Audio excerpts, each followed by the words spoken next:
Hey guys, welcome to another quick help video, and we're on our intercom screen today, and I'm going to show you how to find the verification code. So the verification code is for your app. So if you want to get the app, so your phone will ring, you will need to get the verification code or at least enter one. And a lot of people don't know where this is, so I'm going to show you where to go to get it. Okay, so what we have to do is go to settings, and the three lines at the bottom, and then we go to configuration.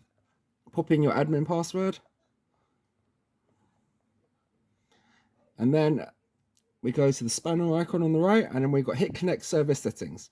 Okay, here you can set the verification code. As you see here, the verification code is not on, but if it is asking you for one, you have to turn this on here, click on here, and then you can put anything you want. So the verification code will be 1, 2, 3, 4, 5, 6. Okay, and then that's saved automatically. You just go back, and we can go back again and see it's there. Okay, so when you download the app and set it up, it's going to ask you for that code. Simple as that. So you know you're the only one who knows that code, so you're the only one who can use the app. All right, guys? So if for some reason verification code is not here on the settings, I recommend you updating the firmware of your device. All right, guys?